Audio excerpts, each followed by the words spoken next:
Estoy declarando en fe que lo que no he visto pronto lo he de ver.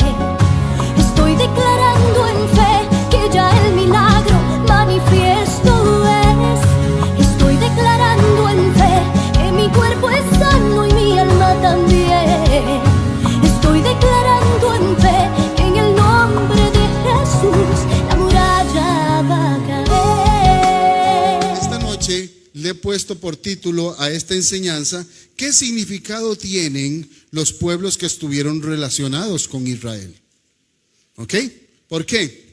Porque resulta que a lo largo de la historia del pueblo de Israel, Israel estuvo relacionado con ciertos pueblos.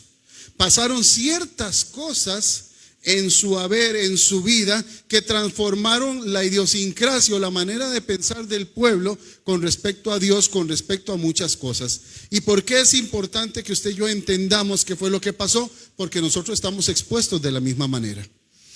Al pueblo de Israel había una constante de ciertos pueblos que estaban presentes, pero en nosotros también hay una constante de ciertas cosas que están presentes, que muchas veces lo que hacen es esclavizar nuestra alma, lo que hacen es seducir nuestra alma. Gracias, María. Y alejarnos del camino correcto del Señor. Entonces, hay 4 pueblos que yo estudié levemente, ligeramente, porque tendríamos que tener que ser una enseñanza larguísima para cada uno de estos, pero pude extraer de cada uno de ellos tal vez la razón más importante y su relación con el pueblo de Israel. El sentido de estos pueblos que estuvieron presentes en la vida de esta nación también nos permite a nosotros identificar pecados que están presentes en nosotros. ¿Ok? Recuerden que en las guerras de Josué hemos ido hablando de esto desde el jueves pasado, del tiempo de Josué, del tiempo de los jueces y estas cosas, pero durante las guerras de Josué, una de las cosas que pidió el Señor era que para poder tener la tierra prometida, ¿qué tenía que hacer el pueblo de Israel?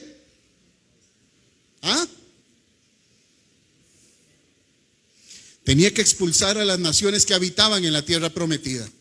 ¿Ok? Usted no puede ir a habitar o estar en un lugar si está lleno, ¿cierto? Pues para que Israel pudiera habitar la tierra prometida, tenía que expulsar, eliminar, sacar, raer, destruir.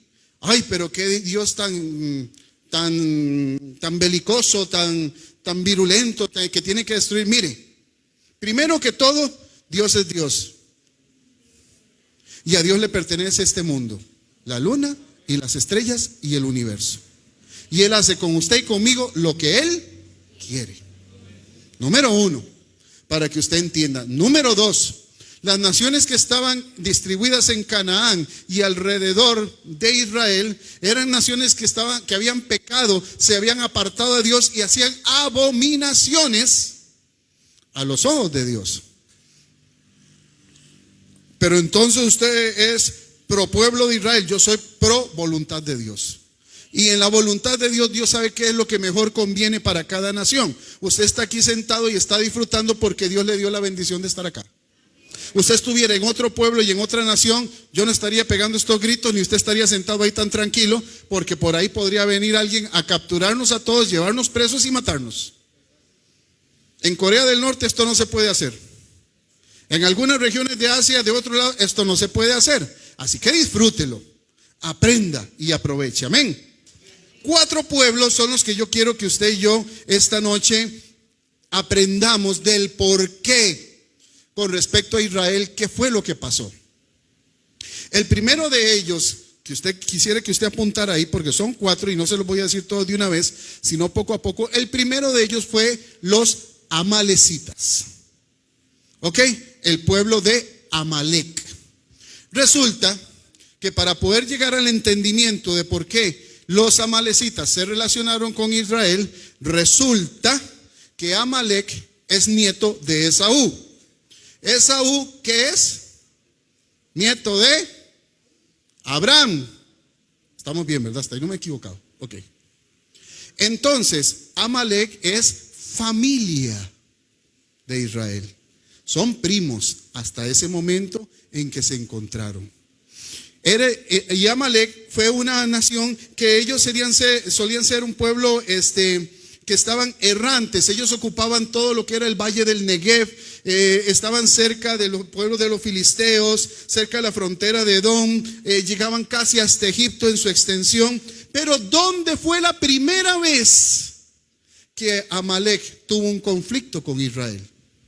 Los estoy poniendo en contexto antes de poder hablarles de lo que yo quiero. ¿Ustedes se acuerdan de la peña de Oreb? ¿Se acuerdan de la peña que se golpeó y que dio agua? ¿Se acuerdan de eso? Que esa peña que todavía existe, y una vez hice una enseñanza al respecto de eso, que todavía está ahí la piedrota esa, está en lo que se llama el valle de Refidim. Refidim era una región seca, desértica, y un pueblo de más de 3 millones de personas muerto de hambre y de sed. Pero Dios en su misericordia, en la piedra o en la peña de Oreb, permite que agua salga de ese lugar para bendecir a su pueblo. Pero resulta, querida familia, que ese es el primer momento real en que los amalecitas se vieron enfrentados al pueblo de Israel.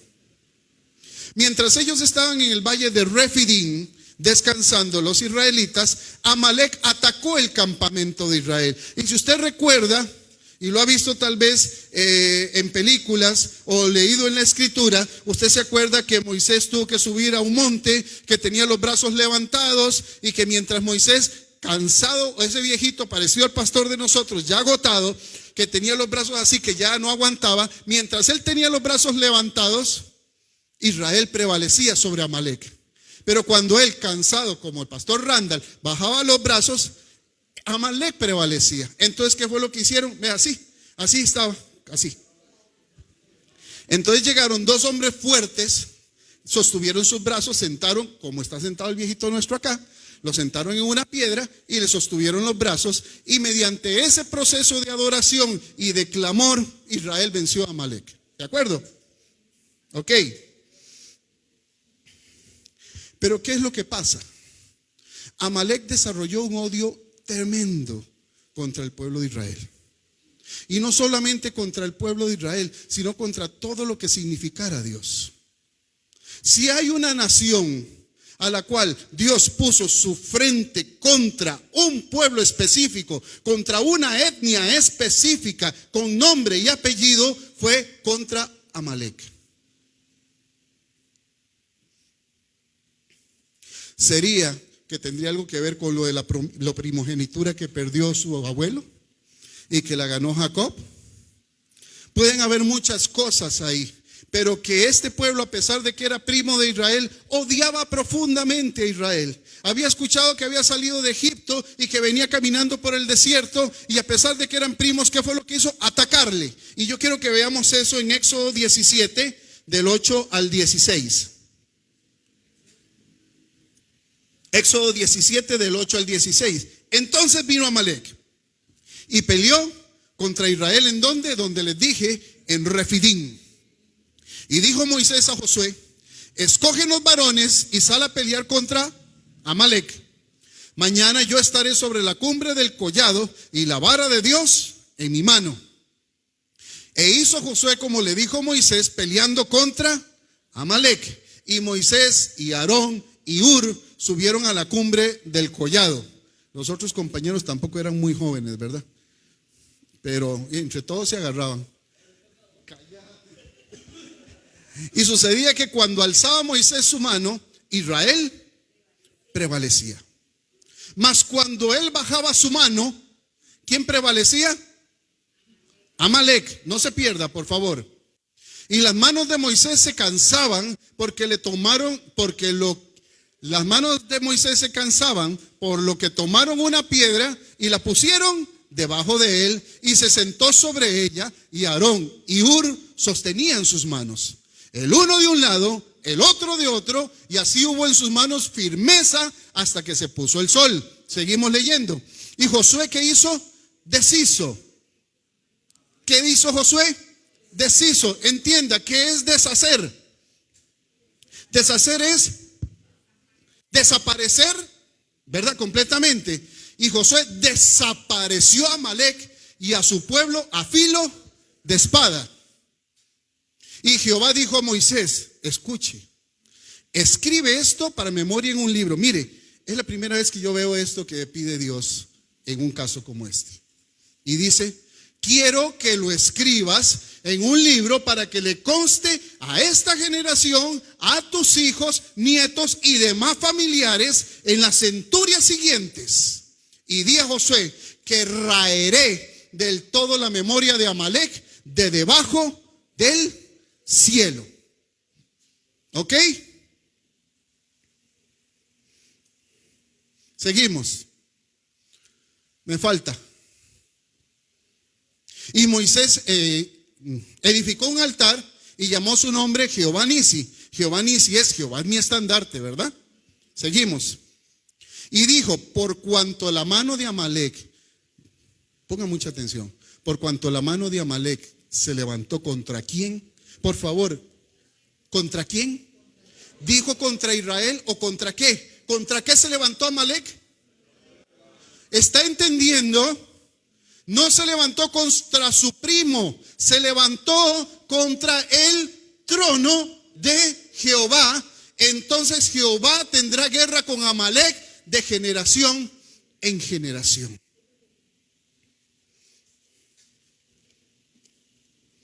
Bien, ¿usted sabe cómo era la manera de atacar los amalecitas? Claro que no, porque yo tampoco lo sabía. No, seguro que tal vez alguno de ustedes sí, pero le voy a contar.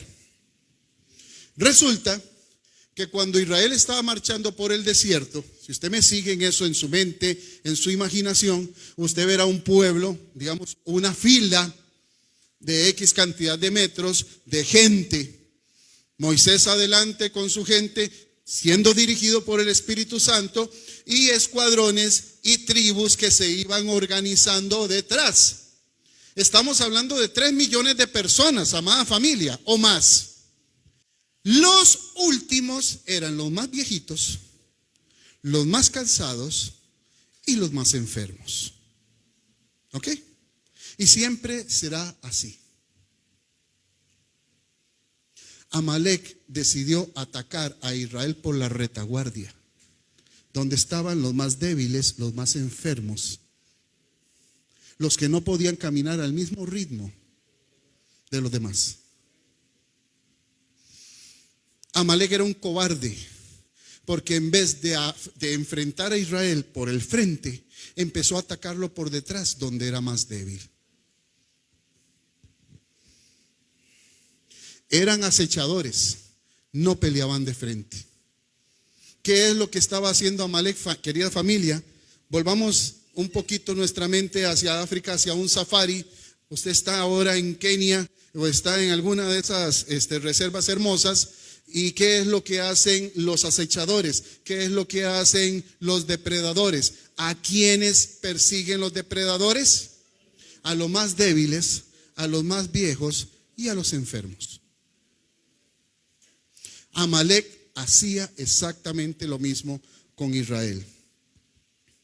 Les recuerdo la palabra que dice que Satanás no ha venido sino a matar, hurtar y destruir. Y que Satanás no va a enfrentar a un hijo que esté pegadito al Padre, sino que mirará tus debilidades y las mías para atacarnos. No nos va a atacar de frente, nos va a atacar por la retaguardia, porque Satanás sabe que hay en tu corazón y el mío y conoce tus luchas y las mías. Como si fuera Amalec un demonio, de la misma manera ese espíritu demoníaco que operaba en Amalec es el mismo espíritu demoníaco que opera en nosotros cuando somos débiles, cuando nos dejamos seducir por el pecado, cuando apartamos la mirada del frente hacia Dios, sino que empezamos a ver hacia atrás. ¿Y qué es lo que sucede con nosotros? Empezamos a quedarnos y a quedarnos y a quedarnos. Entonces, ¿qué somos? Empieza usted a ver gente que solo sirve para criticar, para ver los defectos de los demás. si yo fuera el pastor, yo haría esto. ¿Por qué? Porque le falta inteligencia para esto. Yo como la pastora, no, yo hubiera hecho esto y esto y esto. Queridos, para usted meterse en el zapato de ellos, usted tiene que transitar 40 años. Pero esta que no tiene hueso es buena para hablar cuando hemos perdido el norte y la unción. Cuando ya no somos ni obedientes ni nos sujetamos, Satanás, como Amalek, empieza a golpear tu retaguardia y la mía. Y cosas que antes no eran importantes, para ti cobran una importancia, como que si la pastora Cintia no me volvió ni a ver, tiene un problema conmigo. Vos no me viste ahora, cuando llegaste no me saludaste, Cintia. Entonces empezamos a ver el punto negro en la pared blanca. Y empezamos a disfuncionar familia. Y es cuando Satanás viene a golpear nuestra retaguardia. Cuando yo estoy débil, cuando tengo deseos impuros, orgullo, envidia y lujuria, son caldo de cultivo para que el espíritu de Amalek me golpee y me haga daño. Y vea qué importante y cómo Dios dice que va a tener una lucha continua y raer de la faz de la tierra a Amalek, porque el mismo Dios sabe que cuando usted y yo caemos ahí, quedamos atrapados y esclavizados, quedamos destruidos, porque Amalek lo que tiene es odio. Amalek es odio. ¿Satanás te quiere? No, Satanás a ti y a mí nos odia y va a buscar tu debilidad y la mía.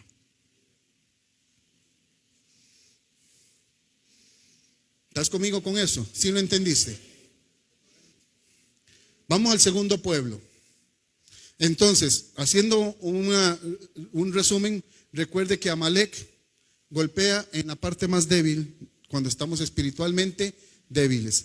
Dejamos de orar, dejamos de venir a la iglesia, dejamos de buscar al Señor, ya no buscamos la ayuda de los siervos de la iglesia, sino que empezamos a oír de los que no tienen nada en el corazón y actuamos a favor de eso y no lo que tenemos que escuchar. Por eso Amalek es una de las naciones por las cuales Israel, con las cuales tuvo tanto problema. Y no solamente se muestra ahí, usted la ve en Génesis, la ve en Éxodo, lo ven en Primera de Crónicas, en el libro de Primera de Crónicas, lo ve en Jueces, a través de toda la historia, la primera parte de la historia de Israel, hasta formarse como nación propiamente, Amalek estuvo presente. Los segundos con los que quisiera yo que usted reflexionara conmigo. El segundo pueblo, Babilonia. Babilonia. Cuando digo Babilonia, ¿qué entiende usted? Si yo le digo Babilonia, y usted sabe Israel, ¿qué entiende usted? Babilonia es. ¿Ah? Sí. ¿Qué es con respecto a Israel? ¿Qué le pasó a Israel con Babilonia? Fueron llevados exiliados, fueron llevados cautivos. Babilonia es un secuestrador. Y vamos a ver por qué.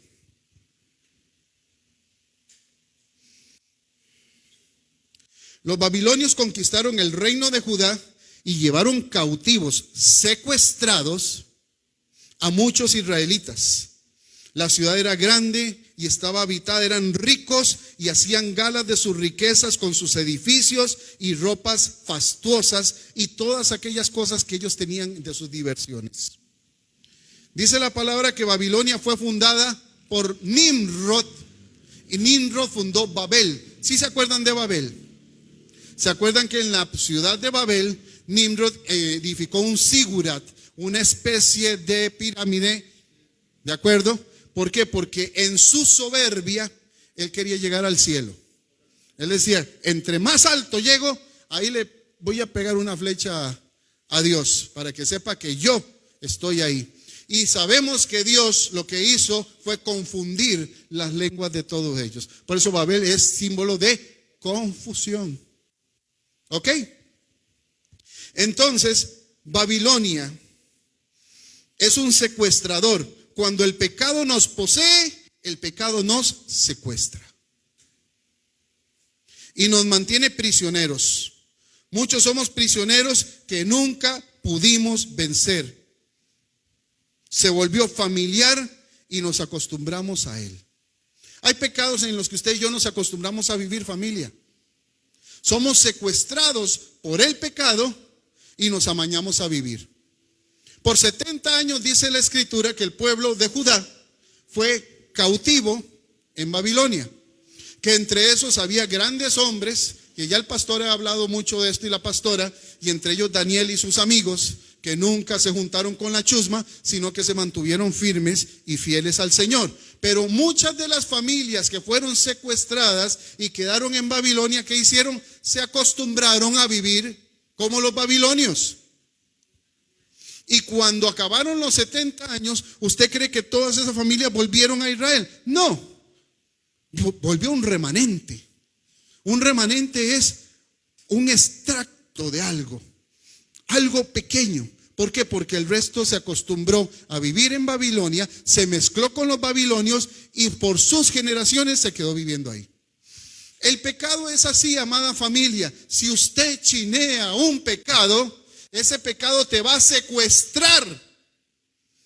Te va a secuestrar. Y luego que te tiene secuestrado, empiezas con el síndrome de Estocolmo, donde ya estás feliz y crees que aquel secuestrador es lo mejor que hay. Te acostumbras a vivir con el pecado de tal suerte que ahora somos partners, somos familiares, somos amigos y no se lo cuentas a nadie porque es una parte muy íntima de ti, pero que está activa continuamente. Y si Dios no la saca a la luz, tú no la sacas.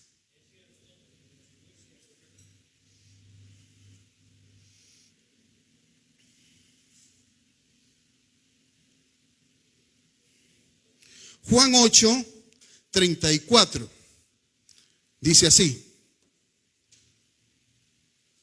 Jesús le respondió: de cierto te digo que todo aquel que hace pecado, esclavo es del pecado. No puede ser al revés. Usted no puede ser esclavo sin pecar. ¿Me explico? Usted es esclavo porque usted y yo pecamos. Yo no puedo ser esclavo sin pecar, porque he pecado, soy esclavo. Entonces la nación de Israel, en esa relación que tuvo con Babilonia, Babilonia lo que hizo fue que los secuestró, se los llevó cautivos, les dio tierra, les dio lugar donde vivir, y esa gente se acostumbró y quedó ahí. A excepción de los que hemos mencionado y algunos otros que por sus generaciones se mantuvieron firmes y fieles al Señor.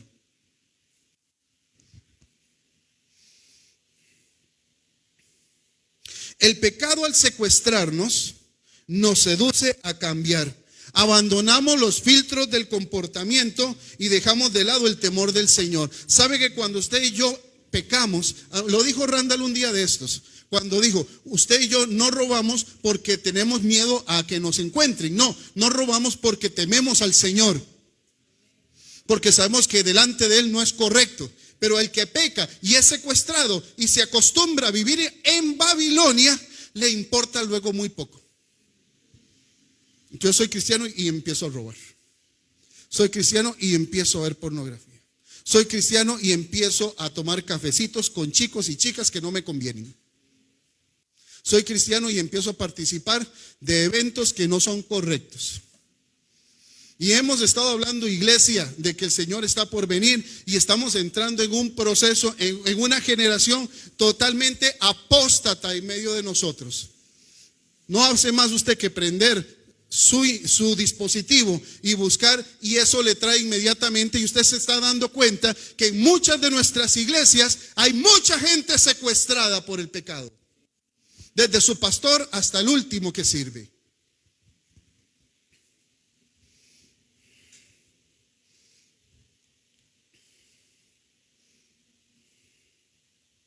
Nabucodonosor II fue el rey de la primera deportación Y él sabía de la capacidad que tenían los judíos para comerciar, para levantar económicamente una nación. ¿Saben un secreto?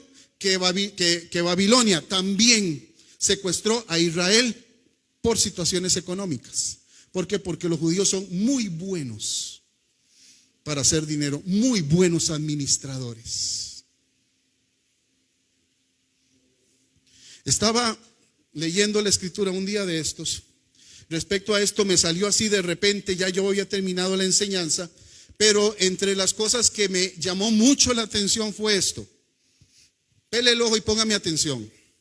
Cuando Israel fue deportada hacia Babilonia, dice la escritura que el rey de Judá en ese tiempo fue llevado cautivo, fue llevado preso a Babilonia, como era costumbre llevar los reyes de los reinos que eran conquistados. Entonces los reyes quedaban como prisioneros con ciertos derechos algunos, pero a la fin y al cabo prisioneros. Entonces lo que hacía Babilonia era que ponía a otro rey títere donde quedaba la gente. Pero ¿qué dejaban ellos? Dejaban la gente más pobre.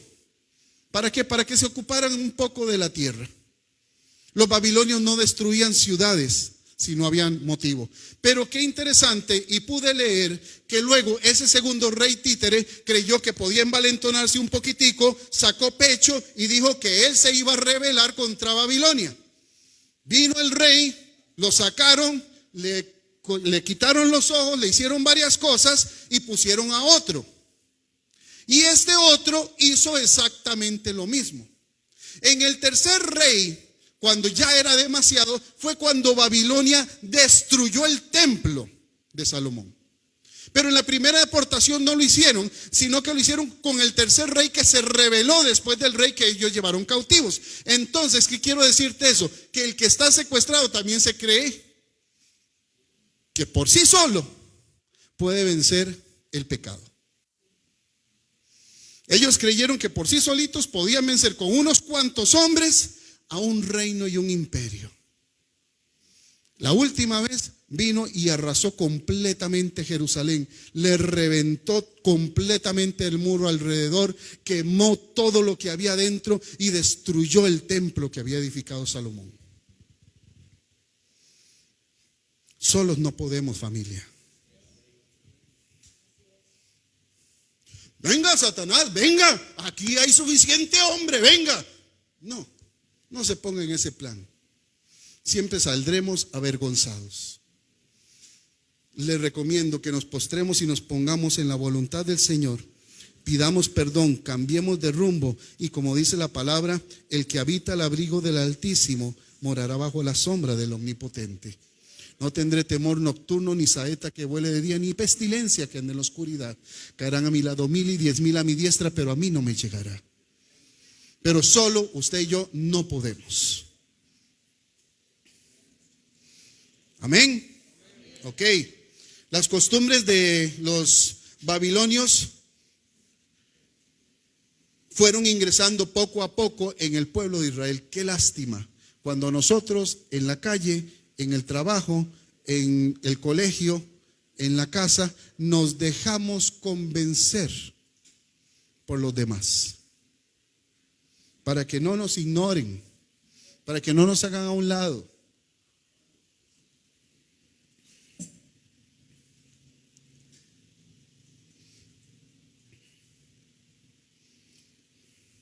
Babilonia es confusión.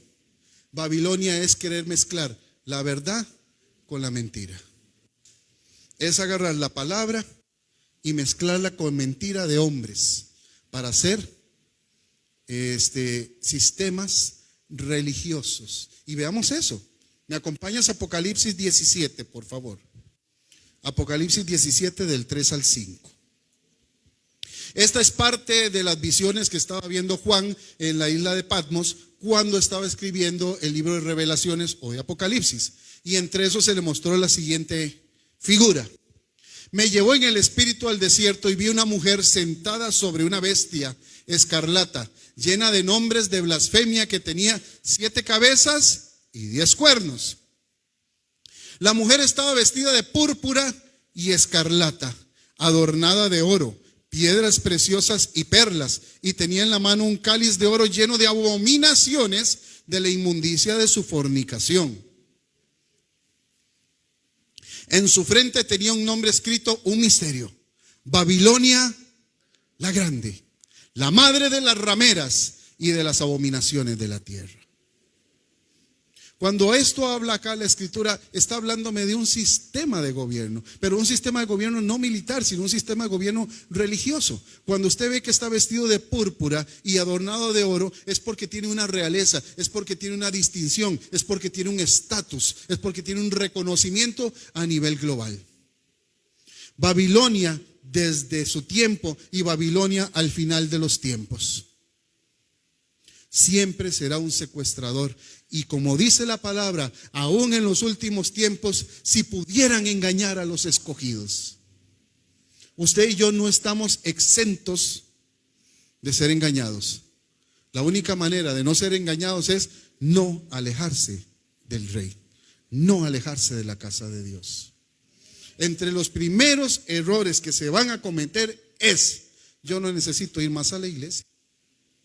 Con lo que yo tengo en mi casa y lo que yo leo de la Biblia, me basta. No dejes de ir a la iglesia como algunos tienen por costumbre. ¿Y qué es una costumbre? Algo que se ha hecho muchas veces. Llevamos dos. ¿Cuáles eran entonces? El primero, los de Amalek. Los segundos, los babilonios. ¿Sí quedó claro y entendido esas dos? Vamos a la tercera. Vamos. Los egipcios. Cuando yo le digo a usted Egipto, ¿en qué piensa usted inmediatamente? ¿Ah? No oigo. Esclavitud. Es correcto, es lo que uno tiene que pensar. Usted piensa inmediatamente en Egipto y usted dice esclavitud. Egipto, Israel, ¿qué dice usted? Esclavitud. Y eso es cierto.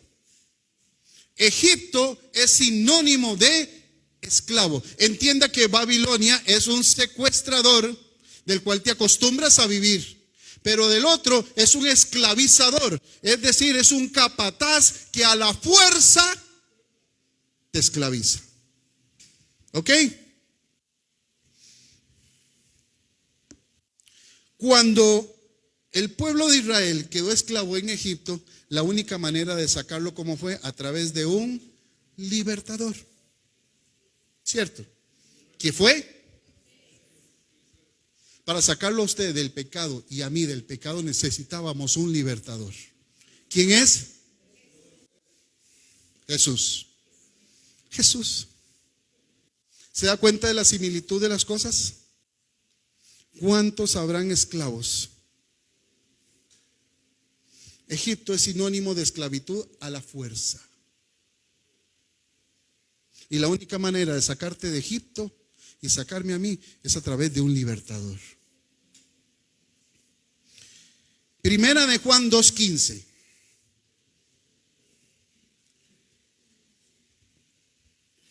Dice así: no ames al mundo ni las cosas que están en el mundo. Si alguno ama al mundo, el amor del Padre, lo repito, si alguno ama al mundo, el amor del Padre, ¿qué? Si usted y yo amamos al mundo, el amor del Padre no está en nosotros. No hay necesidad de interpretar nada ni de hacer grandes cosas. Es 1 más 1 igual 2. Si usted o yo amamos al mundo más, el amor del Padre no está en mí.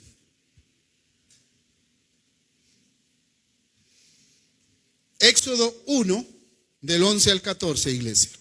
Por favor. Éxodo 1, del 11 al 14. Y dice así: entonces pusieron sobre ellos capataces. ¿Para qué? Usted lea conmigo. ¿Capataces para qué? ¿Qué es oprimir? A ver, ¿qué entiende usted por oprimir? Acorralar. Ok, acorralar, empujar, ¿qué más? Bueno, ¿qué más? Ok, ¿ah? Acosar, ¿qué más? ¿Qué pasa cuando usted lo oprimen? ¿Cómo se siente usted?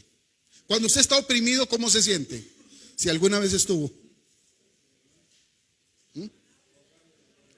Usted se siente aprisionado, usted se siente presionado, aprisionado y presionado. Usted dice, no aguanto aquí, es una cosa que tengo aquí en el pecho horrible, ¿verdad? Cuando hay una que usted dice, estoy oprimido, esto. ¿Por qué? Porque usted está avasallado por un sentimiento o avasallado por un espíritu, porque los espíritus oprimen. ¿Sí o no? Entonces, ¿qué pasó? Pusieron capataces para oprimirlos con duro trabajo. Y edificaron para Faraón las ciudades de almacenaje de Pitón y Ramsés. Pero cuantos más los oprimían, más se multiplicaban. Y más o sea, le daban de golpes y tenían chiquitos. O sea, mucho más los golpeaban, más chiquitos tenían. De manera que los egipcios llegaron a temer a los hijos de Israel. Los egipcios pues obligaron a los hijos de Israel a trabajar, ¿cómo? Duramente. Y les amargaron la vida con dura servidumbre en hacer barro y ladrillo y toda clase de trabajo del campo. Todos sus trabajos se los imponían con rigor. ¿Ok? Bien. Entonces, los egipcios, incluso hasta por el miedo que le tenían a los israelitas, los obligaron a control de natalidad. ¿Por qué? Porque fueron matando a sus hijos. Cuando Moisés fue librado, ahí hubo un control de natalidad porque los egipcios estaban asustados de cómo estaban multiplicándose los israelitas. Entonces mataban a los hijos. ¿Para qué? Para poder controlar la natalidad de los israelitas. Egipto engaña y luego tortura. El pecado en nosotros actúa de la misma manera. Nos engaña, nos esclaviza, nos tortura y nos aleja de Dios. Quiero ser insistente e incisivo en esto, familia. Es que está usted, estoy yo, está Dios y está el pecado. El pecado siempre va a estar ahí. Lo tomemos o no lo tomemos. ¿De acuerdo? No le permitamos que actúe o se lo permitamos.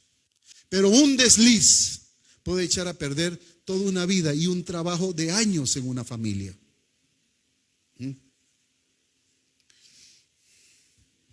Un día de esto salió en las noticias. No me asusté por mí porque yo no lo hago.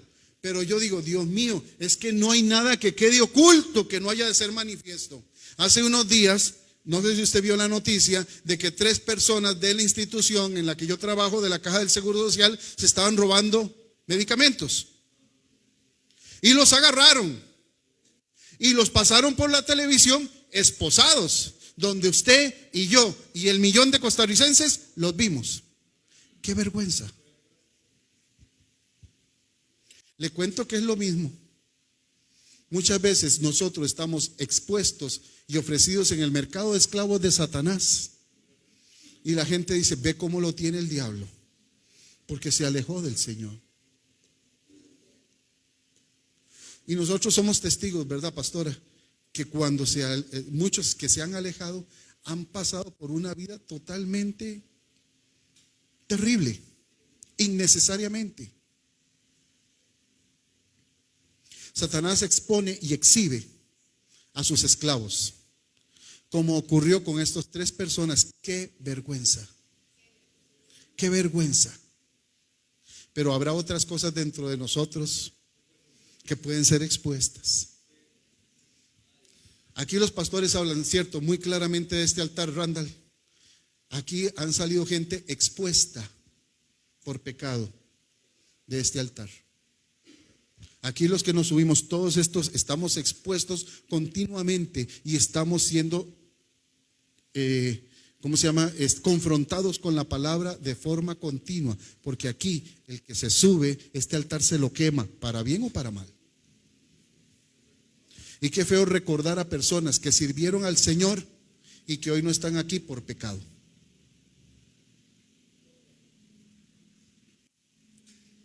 El pecado esclaviza, nos separa de Dios, nos hace esclavos de nuestros deseos, nos impide disfrutar de la verdadera libertad que Dios tiene para nosotros. Esclaviza la mente, el cuerpo y nos aleja de Dios. Es una cadena que nos ata y nos impide ser libres. Egipto es símbolo de pecado, es símbolo de esclavo. Y en estos 10 minutos que me quedan, me gustaría hablarles del último de los pueblos que estudié. Este es interesante porque este pueblo en sí no es tan dramático, así como que esclavizó, que hizo, sino más bien su forma de dañar al pueblo de Israel fue diferente. Los filisteos. Es el último pueblo que vamos a hablar esta noche.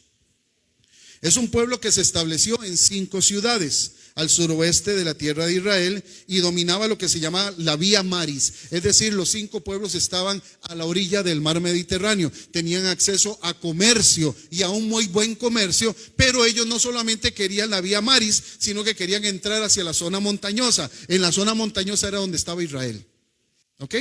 Algunos poquitos que tenían esa oportunidad de tener contacto con el mar para comerciar, pero los filisteos fueron muy buenos para eso y tenían toda la parte de la orilla del Mediterráneo y tenían acceso a muchas cosas. Estaban presionando hacia el interior por poder político y económico sobre los israelitas. Ellos empezaron a gobernar sobre los israelitas gradualmente. Se me está ocurriendo algo para que usted entienda. Cuando a usted le han puesto frenillos, bueno, yo no, pero a muchos de ustedes les pusieron, ¿se acuerdan que al principio se los ponían la primera semana? Después empezaban a apretar, ¿cierto? Y entonces a usted le dolía y luego ¿qué pasaba? Se acostumbraba, ¿verdad? Luego usted tenía que ir otra vez al doctor, al odontólogo, ¿a qué? A que se lo vuelva a apretar. Le vuelve a doler, pero ¿qué pasa? Usted se vuelve a acostumbrar. Y conforme usted va, se lo siguen, sí, usted sí tuvo, ¿verdad? Se lo siguen poniendo, se lo siguen haciendo, se lo siguen apretando y usted se quiere morir. A los 3 días ya se vuelve a acostumbrar, porque el cuerpo va cediendo. De la misma manera, los filisteos entraron en Israel de una forma gradual, hasta el momento en que Israel se acostumbró a convivir con los filisteos.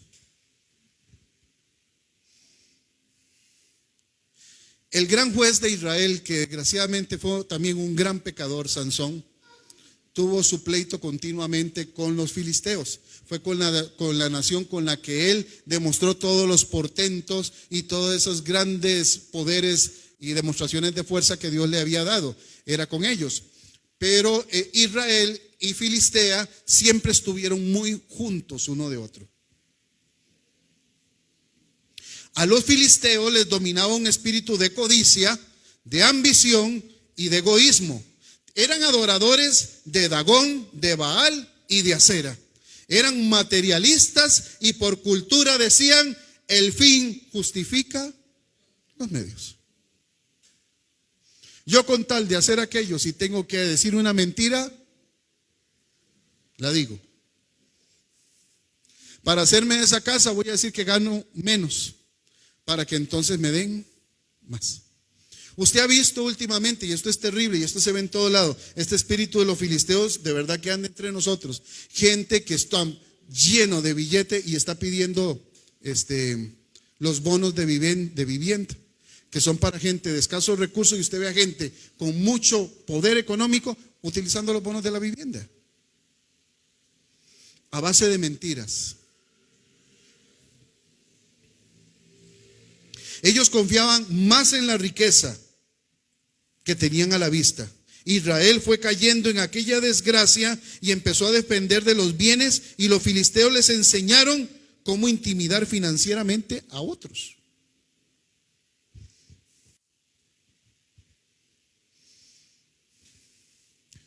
Israel es la nación que tiene una promesa de parte de Dios, desde Abraham hasta el día de hoy. Pero al igual que nosotros, también comete pecado. Y se acostumbraron a hacer las cosas que no son de forma correcta. Usted y yo podemos caer en ese modelo de los filisteos muy fácilmente. Usted y yo podemos dejarnos engañar fácilmente. Y lo que hoy nos parece abominable, lo practicamos y en 2 meses nos parece natural.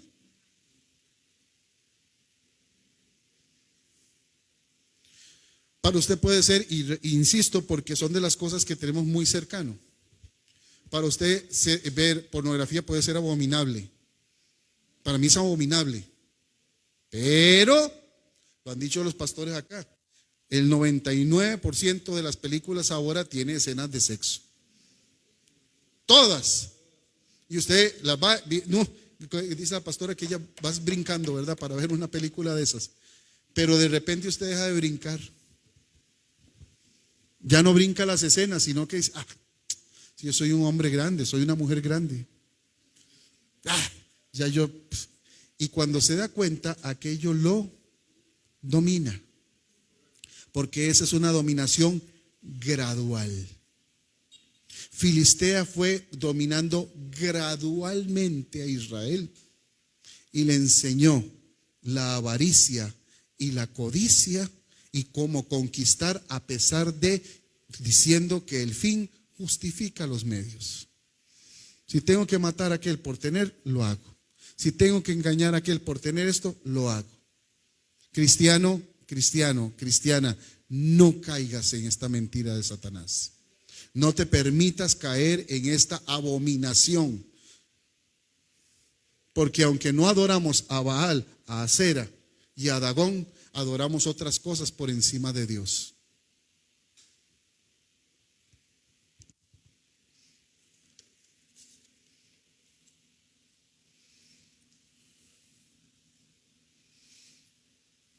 Israel debía sacar todas estas naciones de la tierra prometida y no lo hizo. Estaba viendo el fruto de la convivencia de mantenerlos cerca. Dijo, no hombre, si es mejor tenerlos cerca. ¿Por qué no lo destruyó? Porque no pudo y no quiso.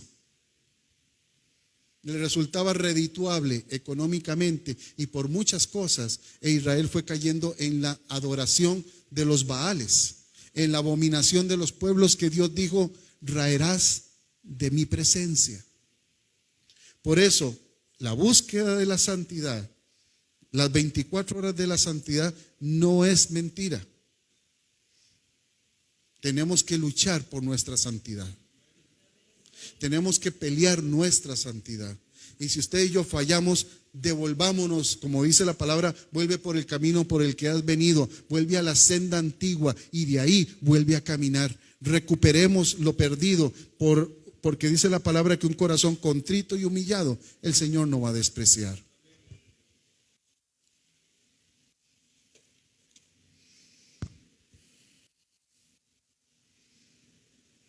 Quisiera terminar con Romanos 8, el último, Glenn, por favor. Romanos 8, 31 al 39. Dice, ¿qué pues diremos a esto? Si Dios es por nosotros, ¿quién contra nosotros? El que no escatimó ni a su propio Hijo, sino que lo entregó por todos nosotros. ¿Cómo no nos dará también con Él todas las cosas? ¿Por qué buscarlas por otro medio si Dios te las puede dar? ¿Quién acusará a los escogidos de Dios? Dios es el que justifica. ¿Quién es el que condenará? Cristo es el que murió, más aún el que también resucitó, el que además de todo esto está a la diestra de Dios, el que intercede por nosotros. ¿Quién nos separará del amor de Cristo? ¿La tribulación o la angustia, la persecución, el hambre, la desnudez, el peligro o la espada? como está escrito, por causa de ti somos muertos todo el tiempo, contados como ovejas de matadero. Antes, en todas cosas somos más que vencedores por medio de aquel que nos amó. Por lo cual estoy seguro que ni la muerte, ni la vida, ni ángeles, ni principados, ni potestades, ni lo presente, ni lo porvenir, ni lo alto, ni lo profundo, ni ninguna otra cosa creada nos podrá nunca, nunca, nunca separar del amor de Dios que es en Cristo Jesús, Señor nuestro. ¿Quieres ponerte de pie, por favor?